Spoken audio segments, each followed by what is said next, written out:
ഈ തൃശ്ശൂരുകാരുടെ one of the main ആഘോഷങ്ങളിലെ ഒരാഘോഷം കൂടാണ് ഊട്ടുതിരുന്നാൾ. കഷ്ടപ്പെട്ട് ക്യൂവിൽ നിന്ന് ലാസ്റ്റ് എത്തിയപ്പോൾ ഒഴിഞ്ഞ ആ പാത്രം കണ്ടപ്പോൾ ആദ്യം ഒന്ന് പേടി, പക്ഷെ പേടിക്കാനൊന്നും ഉണ്ടായിരുന്നില്ല. എനിക്കുള്ള ഫുഡ് അവിടെ ഉണ്ട്. ഈ പേടി എന്താന്ന് വെച്ച് കഴിഞ്ഞാൽ നമ്മൾ ഈ ഊട്ടിന് പോയതുകൊണ്ട് മാത്രം ഊട്ടുണ്ണാൻ പറ്റണമെന്നില്ല. മനസ്സിലായില്ലല്ലേ? വ്യക്തമാക്കി തരാം. കഴിഞ്ഞ 2-3 കൊല്ലമായിട്ട് ഞാൻ ഈ തൃശ്ശൂരുണ്ട്.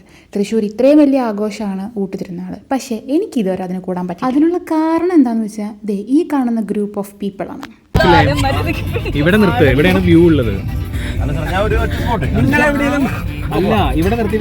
ദേ കണ്ടില്ലേ, ഈ കാണുന്ന ഈ സാധനങ്ങളുടെ കൂടിയായിരുന്നു കഴിഞ്ഞ 3-4 കൊല്ലത്തിന്റെ സഹവാസം. പ്ലാനിങ്ങിന്റെ കാര്യത്തിൽ ഇവരെ കഴിഞ്ഞ വേറെ ആൾക്കാർ. അപ്പൊ പിന്നെ ഊട്ടുതിരുന്നാൾ കൂടിയില്ല എന്ന് പറയുന്നത് ഇത്ര വലിയ അത്ഭുതം. അപ്പൊ കം ടു ദി പോയിന്റ്. കഴിഞ്ഞ കൊല്ലം ഞങ്ങൾ ഇതേപോലെ ഒരു ഊട്ടുതിരുന്നാളിന് വേണ്ടി പോയിരുന്നു. പക്ഷേ ഡേറ്റ് ഇച്ചിരി മാറിപ്പോയി. ഞങ്ങൾ പോയ അന്നത്തെ ദിവസം അല്ലായിരുന്നു അവിടുത്തെ ഊട്ട്. രാവിലെ മുതൽ ഞങ്ങൾ 5 പേരും പട്ടിണി കിടന്നു. എന്തിനാന്നറിയോ? ഊട്ടുണ്ണാൻ വേണ്ടി. പക്ഷെ ഞങ്ങൾക്ക് അതൊന്നും വലിയ പുത്തിരില്ലാത്തതുകൊണ്ട് അതുകൊണ്ടൊന്നും ഞങ്ങൾ തളർന്നില്ല.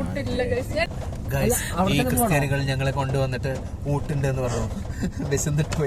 അന്നൊന്നും യൂട്യൂബ് അക്കൗണ്ട് ഇല്ലെന്നുണ്ടെങ്കിലും എല്ലാവരും ബ്ലോഗേഴ്സ് ആയിരുന്നു. അത് കാരണം കൊണ്ട് കുറേ വീഡിയോസ് എടുത്തു വെച്ചു. അതെല്ലാം ഉപകാരപ്പെട്ടത് ഇപ്പം എനിക്കാണെന്ന് മാത്രം. അങ്ങനെ 2025 മുതൽ തുടങ്ങിയ എൻ്റെ ഊട്ടുണ്ണൽ യാത്ര സഫലീകരിച്ചത് 2026-ലാണെന്ന് മാത്രം.